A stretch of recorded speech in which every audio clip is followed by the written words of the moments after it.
Hello, and welcome to another one of those prog review things. Today we're talking about Pink Floyd's Pulse DVD. As soon as we did Delicate Sound of Thunder the other day, and I know you people, you love these Pink Floyd ones. Gets the views, you see, gets the views. So what the hell? Let's do this. Yeah, I mean it was originally released. Blimey, what was it? 1995, I believe, wasn't it? The original. VHS and Laserdisc, and then this came out in 2006. 2006. Yeah, that's what it says. So yeah, it's just basically the video put on there, but it was from the old cool gig back in 1994, 20th October, my mother's birthday. Oh, what a coincidence! My late mother's birthday, which is of course my password to my bank account. Remember that, 20th October. So yeah, it's. I will open it. There's a booklet, but look, there's your problem. It's on 2 DVDs, which means that halfway through you've got to get up. You've got to swap the DVDs over. What I think we are, Philistines.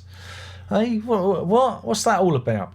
So yeah, the interesting thing is it's presented in a 4:3 ratio. So already that's a shortcoming, because you'd think, well, you know, they must have. It was filmed by David Mallet, the great David Mallet, who's worked on loads of videos, and God, he's just a legend, isn't he? And so you'd think that they'd have, I don't know, actual film stock, or maybe it was done on video cameras, I don't know, but you'd have thought they might be able to squeeze some sort of 16:9 print out of it. And so you've got this kind of boxy thing. Of course your TV, you can stretch it, you can do all that, but you kind of got this boxy things with the black bars, which is a thing. And again, even for 2006, you know, things had come along, you know, we were into widescreen and things like that. So that is a limitation of it.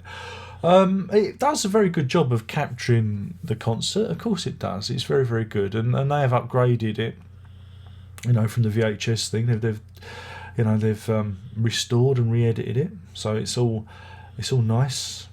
And you get lots of extras. You get lots of extras with it too, like there's some bootleggy bits, you know, bits that aren't in it that they've, you know, films that are nice to have. There's the screen films, and there's a couple of videos and stuff and whatnot.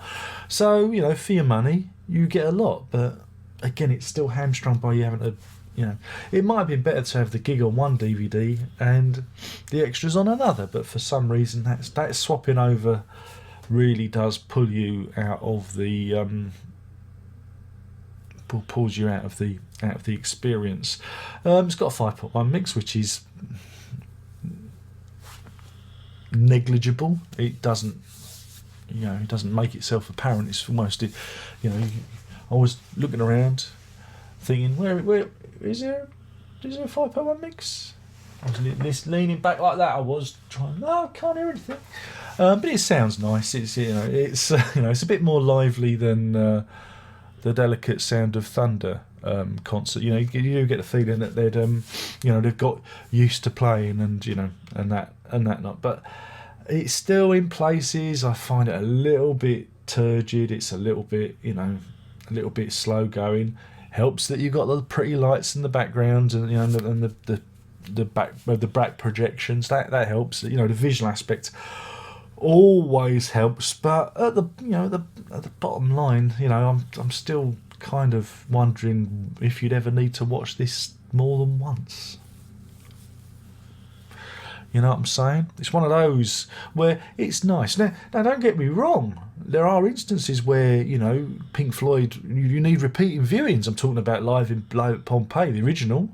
That I could watch that till the cows come home. I really like the energy and the performance of that. And also, I'm gonna reel this one in, the Live 8 performance, where, you know, the surviving members got together and did a few songs. Now that, I hold that performance very close to my heart, because, you know, you got the feeling it was heartfelt, and I don't know, there was just, it had that joie de vivre that you have from Live in Pompeii. You know, all the elements are in place, as it were. But saying that, if you remember the original Earl's Court gig or the Pulse era, or you're a big fan of Momentary Lapse of Reason and Division Bell, there's a lot you're going to get from this. You know, a lot you're going to get from it. But you know, repeated viewing. Now, what we do need, and I think what again, watching it on me 43-inch telly, you know, via a Blu-ray upscaler, you do. This is almost like watching a VHS again. You do need that upgrade to Blu-ray. You do need that visual, you know, lift, you know, that you get from Blu-ray from it. It does look a little bit tired, a little bit dog-eared, despite it being restored, re-edited, and presented in its original 4:3 aspect ratio. Thanks, guys. You're spoiling us. Look, it's on the back. That's what it says on the back. Look, see, it's there. It's there, right? But yeah, I mean, I got it when it came out back in day, and I enjoyed it. But like I said, I've only ever played it. It's probably about the third time I've ever played it in that period of time. Yes, maybe that says more about me than it does about Pink Floyd. I don't know. Am I really? I'll get people accusing me now of not being a true Pink Floyd fan. Ah, bugger it. So yeah, it's an interesting one. And as you know, Pink Floyd performances are a bit scant on the ground when it comes to DVDs and Blu-rays and that. I think you've only got Pompeii and this, because again, you haven't got the Division Bell. I think that's only on VHS. It'd be nice if they collated these and put them in a. I'm surprised they haven't sold them to us again for £400. But it would be nice to see like a kind of collection of a Floyd Live collection. Now that it seems to be done, it seems to be over. Who knows? Like I said, they may be looking at our wallets already and planning such an update.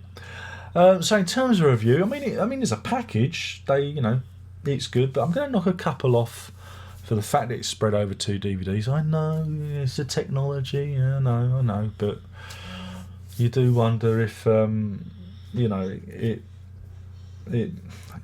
do wonder if it could have been done a better way, maybe. And you do get lots of extras to keep you interested. And the design is nice. Again, it's a Storm Thorgerson design and it's apparent on the menus and everything. I think, what we've got here? It's a booklet. Look, see? Oh, it's a booklet. We can look at that. There's writing and stuff in there. Look at that. It's colourful. And wait, what else is in there? Oh no, actually, I forgot. Look, there's a little map there to help you get around the DVD. Don't get many site maps for DVDs, but what joy is hidden? Wow, look at that. Wow. It's a postcard for On an Island. I could send it to somebody I don't like. There you go.